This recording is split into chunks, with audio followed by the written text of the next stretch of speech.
Hi, I'm Danielle Papagiorgio, and I'm going to be presenting on November 6th and 7th a conference called Food is the Foundation. So I wanted to take a quick moment and share with you a little bit of what I'll be doing, just kind of give you a sneak peek at that conference. And before I get into that too, I just want to say if you do come to the conference, and I really hope that you will come, I'm guaranteeing it. If you don't feel like you get everything out of it that you really want to for your $15, I will refund you, because my heart is really to help others and to share the information that I've learned. So let's get into this real quick. So one of the things I'm going to talk about at the conference is a principle that I call replace and crowd out. So, and that crowd out term is not original with me. I actually heard that from somebody else, but I thought, what a great way to put it. So the idea is, when you have something you want to cut out of your diet or out of your family's diet, like soda, for example, that's a big one. There's no reason anybody should be drinking soda. We know it's terrible for us. There's absolutely nothing good in it. So if you're wanting to cut that out, first of all, you would want to replace it. Don't just cut it out. You've got to replace it with something else, because your kids especially are going to have a hard time if you're just cutting everything out of their diets. So one thing you can replace it with would be a healthier version, like this dry brand, and this is a blood orange soda. So this soda is actually sweetened not with corn syrup, which, if you know about GMOs, genetically modified organisms, they genetically modify most corn that you're going to get today. So corn syrup is not something that you want to have in your diet, and soda is filled with corn syrup.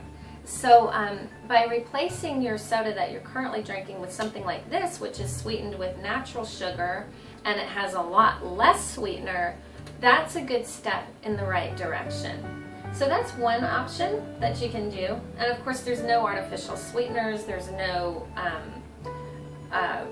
pesticides, there's none of that kind of junk. This is going to be clean food, even though it's sugar. But you know, we're gonna get to where we want to be over time, and we have to do that slowly.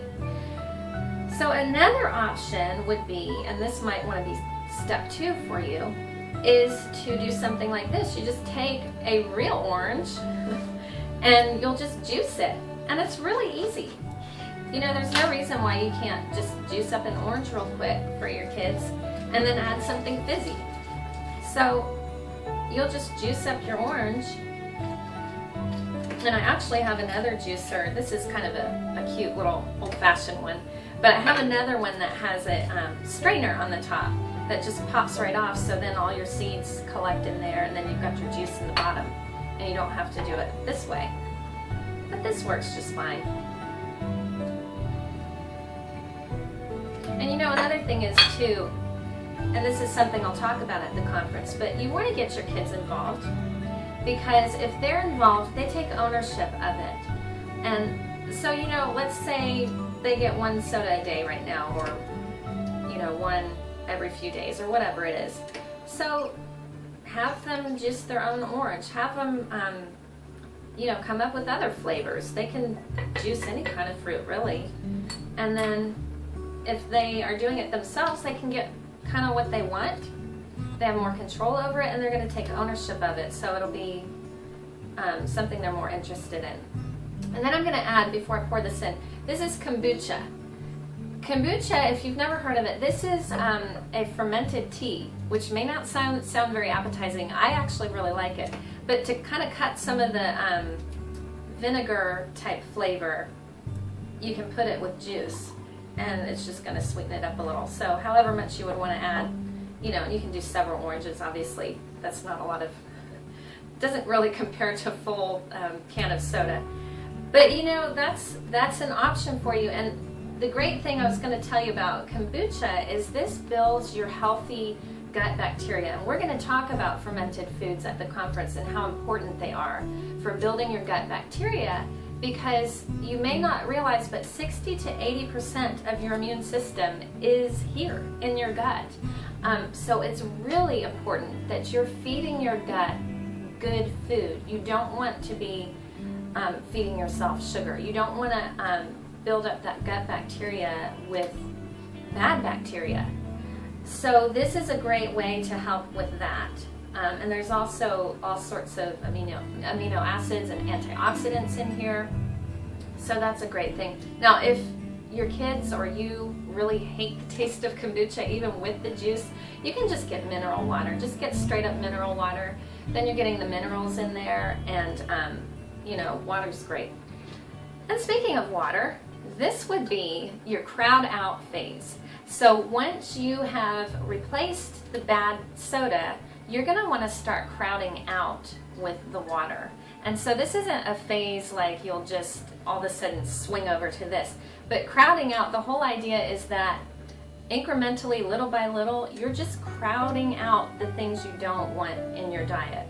Now, of course, this is fine. Kombucha and orange juice is actually a healthy drink. But you really want to be drinking mostly water. And that's what you want your kids to be drinking, because water flushes out the toxins. You're going to reduce your chance of getting sick. And water is just really, really important. So one of the ways that we make sure that we get enough water in our diets is we have pitchers sitting around. And this is my pitcher. So every day in the morning I wake up and I come out to the kitchen and I fill this right to the top. And this gives me a visual throughout the day so that I know how much water I'm actually drinking. And you can see that I'm behind because it's evening and I have not had enough water today. So I definitely need to catch up. But it's just a great way to keep track of that. And again, get each person in your family their own pitcher. And this is kind of a cool thing too, because you'll find that if you're drinking more water, you will go through glasses if you don't have some sort of system. So a system that we came up with, because I didn't want to drink out of mugs or all different glasses. I don't know why, but anyway, I just purchased some window clings, and we just put these on our glasses, on our different glasses, and these kind of have a little school fall theme. So that's how we're able to keep track during the day of where our glasses got set down and whose is whose. So that's a great way of doing that. And then finally, let me just show you this, because this is another way that you can make sure you're getting your water when you're out and about. I don't like to drink bottled water, and a lot of the containers, like travel containers, travel mugs and things, are made out of aluminum or plastic, and so we wanted to be careful about that, about getting those chemicals into our water, our drinking water. So these are great little drinking containers called Hydro Flask, and you can find these on Amazon. But they're double wall insulated, and they're stainless steel, 1810 I believe, which is what you want. And so these will keep your water really, really cold when you're out and about. My husband has been known to fill his with water and a bunch of ice, and by the end of a really hot day with it sitting in the car, he'll still have ice in it. So it's crazy. They're really good and really well made. They're a little on the pricey side, but they're worth it. And also my son, who's 3, really, if you have a 3-year-old or a little one, you know how hard it is to get them to drink. And he loves his little Hydro Flask. And his has a special little spout on it that's like a straw spout that goes up and down. So that's what he usually drinks out of. So that's it. That's kind of the replace and crowd out principle that I'm going to go over, and I'll have other foods that I talk about too.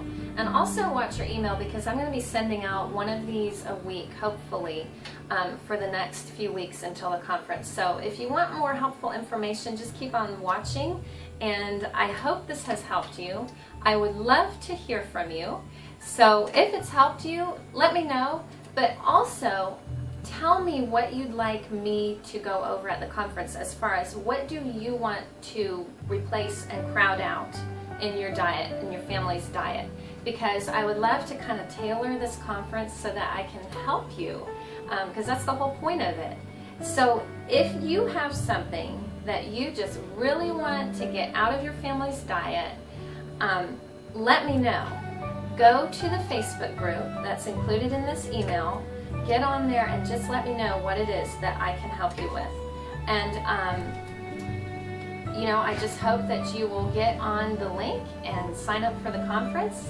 And I hope you'll pass this along to other people, because even if they can't come to the conference, this might be helpful information for them. So do please pass on my email, and thank you for watching. And I hope to meet you in person soon, November 6th and 7th. So we'll see you soon. Thanks.